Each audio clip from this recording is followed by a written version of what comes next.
जय गुरुदेव। परम पुरुष गुरुदेव जी, जय गुरुदेव नाम। अलख यगम की पार में स्वामी तुम्हें प्रणाम।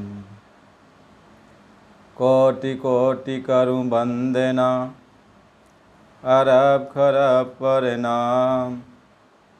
चरण कमल बिसरू नहीं, जय गुरुदेव नाम। गुरु महाराज जी के चरणों में कोटि कोटि प्रणाम। आप सभी प्रेमी सत्संगी भाई बहनों, माता पिता, नर नारी, बच्चे बच्चियों, सबको सादर जय गुरुदेव। आज का ये प्रसंग है कि कबीर साहब जी पहले प्रकट हुए कि शब्द पहले प्रकट हुआ। शब्द में से कबीर साहब जी निकले या कबीर साहब जी में से शब्द निकला। आज इस पर हम सब लोग विचार करेंगे, चर्चा करेंगे। जय गुरुदेव। वैसे तो ये मान्यता है कि कबीर साहब जी महाराज काशी में जो लहर तारा नाम का एक तालाब है, उस तालाब के कमल के फूल पे नीमा नीरू जुलाहा ने उनको पाया था और उनका लालन पालन किया और इस जग में वो प्रसिद्ध हुए और उनके गुरु रामानंद जी महाराज हुए, जो वैष्णव भक्त थे। रामानंद जी जब गंगा जी में स्नान करने के लिए जा रहे थे भोरहरी में, तो कबीर साहब जी गंगा की सीढ़ियों पर लेटे हुए मिले और जैसे उनका पैर, रामानंद का पैर उनकी शरीर पर पड़ा तो उन्होंने अपना पैर फिर हटाया और देखा एक बच्चा। तो उन्होंने कहा, बच्चे राम राम कहो। तो रामानंद जी को उन्होंने अपना गुरु बनाया। फिर ये कहानियाँ तो चलती हैं और चलती रहेंगी। अपने अपने तरह से लोगों की मान्यताएं हैं। जितनी भी मान्यताएं हैं उनके बारे में कुछ भी कहा नहीं जा सकता। कबीर साहब जी के बहुत सारे शिष्य हुए, हिंदू में भी हुए, मुसलमानों में भी हुए। और कबीर साहब जी महाराज सबको अपने घर चलने की प्रेरणा देते रहें, रास्ता बताते रहें। उनके प्रमुख शिष्य धर्मदास जी महाराज और उनकी पत्नी अमना, उन्होंने कबीर साहब जी से रास्ता लिया और कमाई करके वो भी अपने घर पहुँचे। सवाल ये पैदा होता है, जब कबीर साहब जी कुल मालिक थे, सतपुरुष के अवतार थे, तो जिस रूप में कबीर साहब जी इस धरती पे आए, लोगों के बीच में रहे, तो क्या यही रूप कुल मालिक का था? क्या कुल मालिक ही कबीर साहब के रूप में है? क्या उनका शब्द रूप कबीर साहब का ही रूप है? कौन सा शब्द है जिस शब्द से कबीर प्रकट हुए या कबीर से शब्द प्रकट हुआ? इसके बारे में लोगों ने अपने अपने तरह से व्याख्या किया। हमारे परम पूज्य स्वामी जी महाराज, बाबा जय गुरुदेव जी महाराज ने ये समझाया कि बच्चा,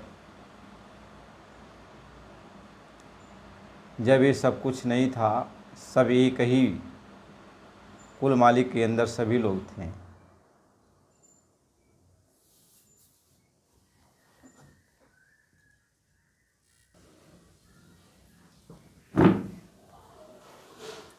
तो कुल मालिक के अंदर सभी लोग थे और कुल मालिक की मौज उठी।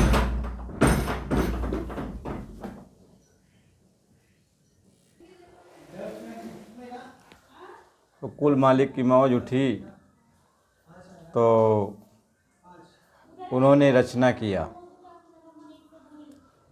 3 लोगों की रचना किया। अगमलोक, अलखलोक और सतलोक, इन 3 लोक की रचना किया। अब जो भी यहाँ हम लोग ये ब्रह्मांड देखते हैं, ये संसार देखते हैं, ये सब कुछ नीचे यानी सतलोक जो बनाया कुल मालिक ने, उसमें ये सब आ गया। सतलोक में सब आ गया। तो बहुत समय के बाद, जिसकी कोई मतलब लेखा जोखा नहीं है, बहुत समय के बाद तो ये जो है सत्य पुरुष ने अपनी इच्छा से, सत्य पुरुष ने अपनी इच्छा से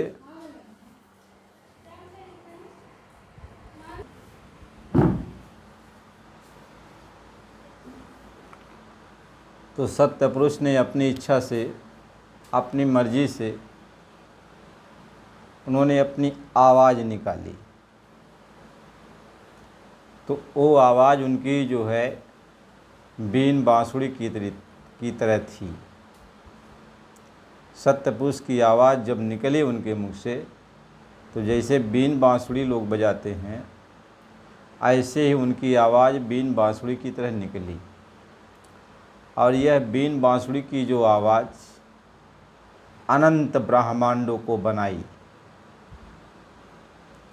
यानी जितना भी ब्रह्मांड सतलोक के अंदर था, उसी आवाज़ पे सारे ब्रह्मांडों को बाहर निकाला, सतलोक से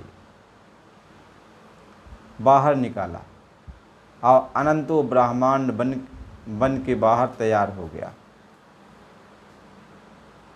अनंतों ब्रह्मांड सब बाहर बन के जब तैयार हुआ, फिर सत्य पुरुष ने अपनी आवाज़ पे 16 ब्रह्म को निकाला, 16 पुत्र को उत्पन्न किया। 16 पुत्र को उत्पन्न किया और उन्होंने अपनी आवाज़ पे इन 16 पुत्रों को 16 दीपों में बैठा दिया। आज भी वह सत्यपुरुष की आवाज़ पे ये 16 पुत्र बैठे हुए हैं, 16 दीपों में बैठे हुए हैं, जिसमें सबसे छोटे पुत्र का नाम निरंजन था।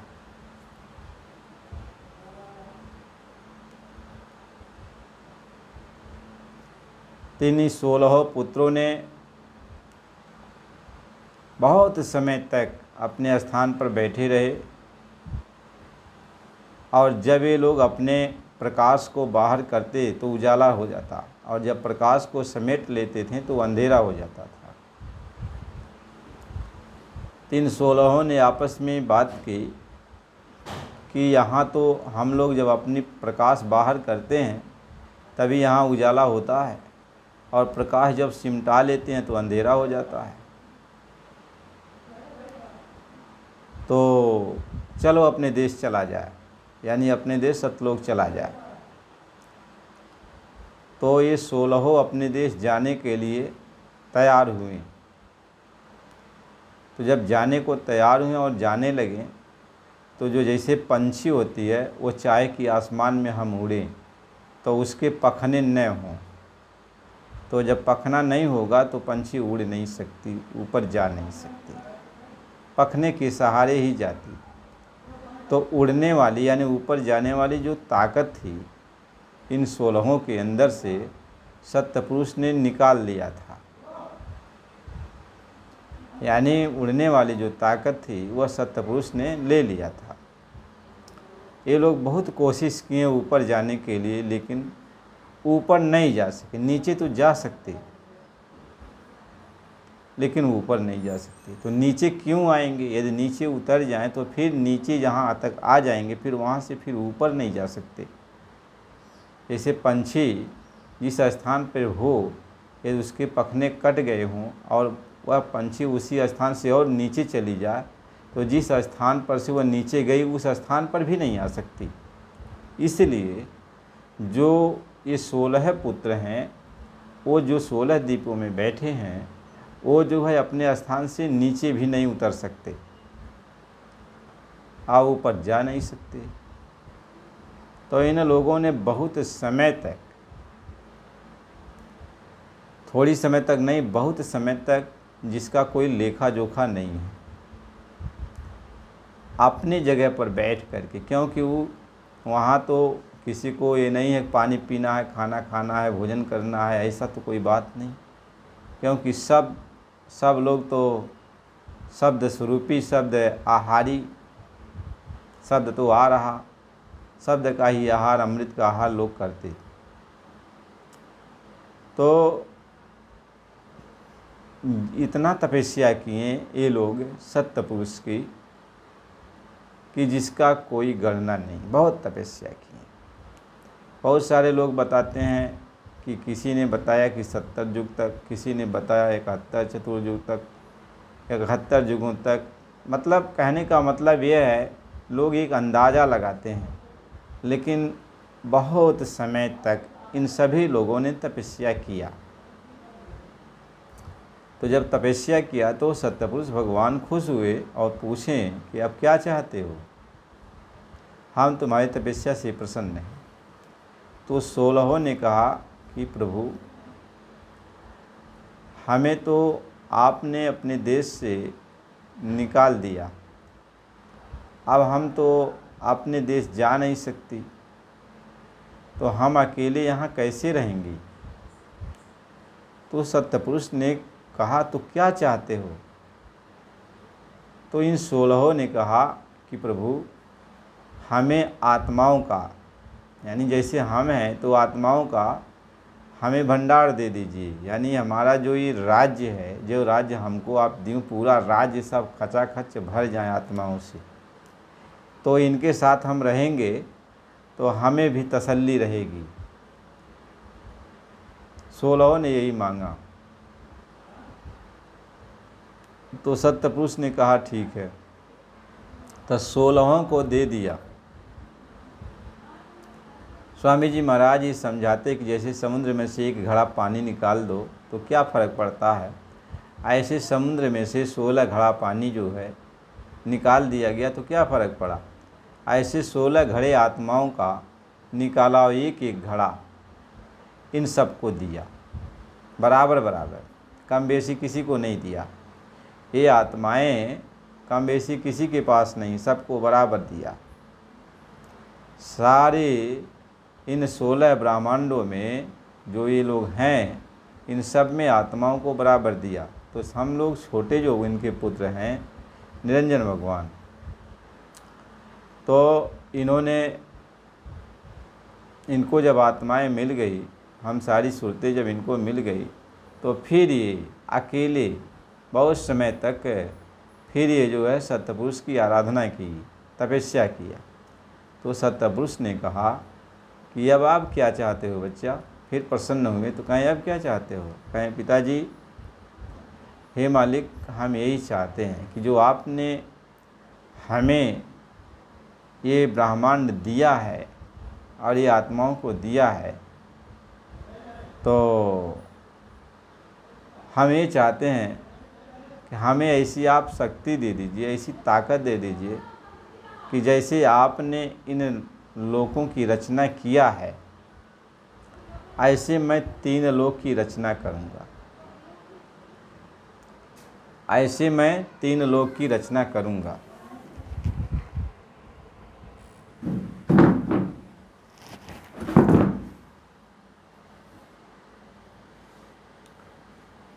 तो निरंजन भगवान ने ये कहा कि हे पिताजी, हम 3 लोक की रचना करेंगे।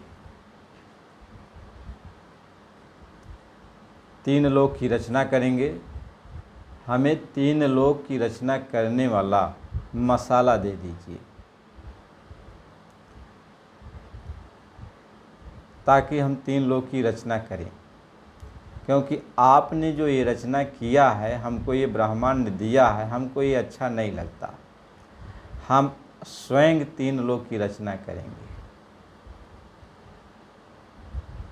तो सत्यपुरुष ने कहा कि बच्चा, रचना तो तुम वैसे कर नहीं सकते हो, रचना उस तरीके से कर नहीं सकते हो जैसी रचना हमने किया है। लेकिन यदि तुम रचना ही करना चाहते हो तो हम तुम्हें रचना करने की शक्ति देते हैं, ताकत देते हैं, और उसी ताकत के द्वारा तीन लोक की रचना तुम कर सकते हो।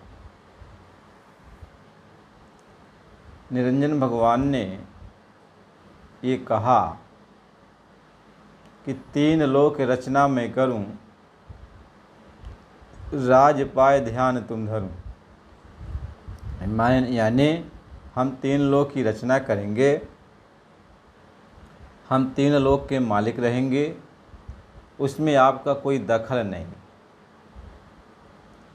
आपका कोई दखल नहीं होगा, और हम त्रिलोकीनाथ कहलाएंगे कि हमने खुद ये रचना किया है, आप मुझे ये शक्ति दे दीजिए। तो कहें सत्यपुरुष ने कि पुरुष कला को दिया निकासी। तो उन्होंने कहा ठीक है, तो जब ये रचना तुम्हें अच्छी नहीं लगती है तो हम तुम्हें नीचे उतार रहे हैं। तो जिस स्थान पे बैठाए थे उस स्थान से नीचे, यानी 10वें द्वार पे उनको नीचे उतार दिया, कहा अब यहीं पे रहो, अब यहीं से जो हमने रचना कर दी है, इस रचना के नीचे वाली छोर पे, सीमा पर, यानी पार ब्रह्म का जो मैदान है, महाशून्य जो देश है, उसकी सीमा पर नीचे ईश्वर को, निरंजन भगवान को बैठा दिया अपनी ही आवाज़ पे बैठाया। कहा कि अब जो मेरी रचना है, मैंने जो रचना किया है, यहाँ तक जो मैंने रचना किया है, यहाँ तुम्हें बैठाया है, इससे नीचे उतार कर छोर पे मैं अब किनारे तुम्हें बैठाता हूँ, यानी सीमा पर। तो सीमा पर बैठा दिया और कहा कि अब तुम रचना तो कर नहीं सकते, तो हम तुम्हें रचना करने की शक्ति देते हैं। तो उन्होंने अपनी माया, सत्यपुरुष ने अपनी माया को प्रकट किया, और माया से कहा कि देखो, अब वो जो है निरंजन तीन लोक की रचना करना चाहता है, और तीन लोकों कैसा, जैसे ऊपर के लोक हैं, अगम लोक, अलख लोक और सतलोक, इन्हीं जैसा वो रचना करना चाहता है। तो तुम इन्हीं जैसा, यानी इसका प्रतिबिंब जैसा है, इसी तरीके का प्रतिबिंब तुम जाकर बनाना। देखने में तो ऐसा लगे कि सचमुच ये अगम लोक है, अलख लोक है और सतलोक है, कोई भाप नहीं पाएगा, और ये देखकर तीन लोक का मालिक बनकर ये खुश भी रहेगा। कहते हैं पीत वरण वह कला सिंगारी, देहि आज्ञा पुरुष निहारी। कहते हैं वो पीत वर्ण, यानी सोने जैसा स्वरूप वाली वो माया को प्रकट किए और निरंजन भगवान के पास भेज दिए। पीत वर्ण ओ कला सिंगारी, दीन्ही आज्ञा पुरुष निहारी, आई मान सरोवर तीरा, आछर की देखी वहाँ लीला। तो जहाँ पे अक्षर ब्रह्म यानी निरंजन भगवान जहाँ पे बैठे थे वहाँ पे आई और उनसे मिली, और मिल करके अब रचना करने का उन्होंने विस्तार शुरू किया, रचना करने का विस्तार शुरू किया। तो जिस स्थान पे बैठे हुए थे यानी अब नीचे यानी सीमा पे, महाकाल की सीमा पर, नीचे वाली सीमा पे, ऊपर वाली सीमा तो सतलोक की है, लेकिन नीचे वाली सीमा पे जो यहाँ पे निरंजन भगवान बैठे, जिसको परब्रह्म भी कहा जाता है। तो इन दोनों ने मिल करके यानी माया ने मिल करके अब 3 लोक की रचना किया, 3 लोक की रचना किया। पहले इसके बाद जो है यानी परब्रह्म से लेके त्रिपुटी के देश तक यहाँ पे पहली रचना इन्होंने किया, पुरुष और प्रकृति लोक की रचना किया। यानी एक पुरुष लोक की, पहले पुरुष लोक की रचना किया, फिर उसके बाद प्रकृति लोक की, माया के लोक की रचना किया। पुरुष और प्रकृति लोक की रचना कर दिया, यानी त्रिपुटी और 10वें द्वार यानी पार ब्रह्म के बीच, महाशून्य के बीच में ये रचना जो उन्होंने किया, यह पुरुष और प्रकृति लोक की रचना की। और ये पुरुष और प्रकृति लोक में ऊपर के लोक की नकल बनाई।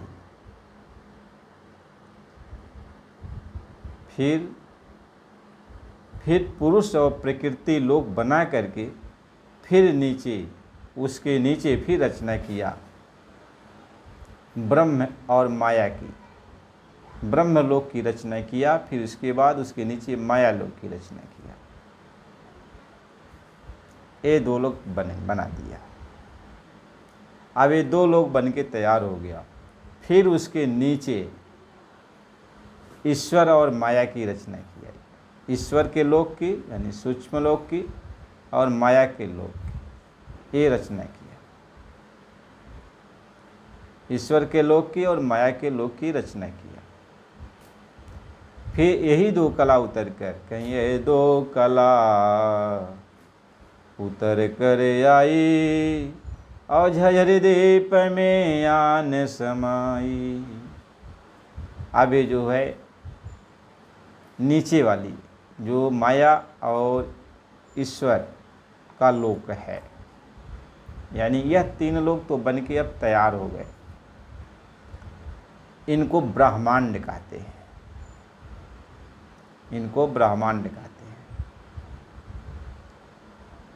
पहला पुरुष प्रकृति लोक की रचना किया, दूसरा माया ब्रह्म की रचना किया, और तीसरा ईश्वर और माया की रचना किया, ईश्वर और माया की रचना किया। अब फिर नीचे जब रचना की गई, ये तो 3 लोक की रचना हो गई। अब नीचे यहाँ पे आ करके ये शक्ति जो है, ये 2 कला जो रचना कर रही थी, ये 2 कला आकर झझरे दीप यानी सहज दल कमल स्थान पे आके बैठ गई। अब यहाँ पे जब बैठ गई तो अब यहाँ जो है अब सिर्फ माया की रचना हो रही है। अब तक तो ये 2 कलाओं की रचना थी, माया, निरंजन भगवान और माया ने मिलकर ये रचना की थी। अब नीचे जो रचना हो रही है वो माया की रचना हो रही है। कहीं यह 2 कला उतर कर आई, यानी यही 2 कला वहाँ से 10वें द्वार से फिर नीचे ब्रह्मदेश में त्रिकुटी देश में आई, फिर नीचे सहजदल कमल स्थान पर उतर कर समा गई। कहीं ये दो कला उतर कर आई, और झझरी दीप में आन समाई। अब झझरी दीप में आके दोनों एक में मिल गए हैं और बैठ गए, उसी सहजदल कमल स्थान पे बैठ गए। फिर यहीं पर बैठ कर इन लोगों ने अपनी आवाज़ पे कि यहाँ बैठी तिरलोकी रची, अब 5 तीन की धूम और माची। कहते यहाँ पर बैठकर अपनी ताकत से, अपनी शक्तियों से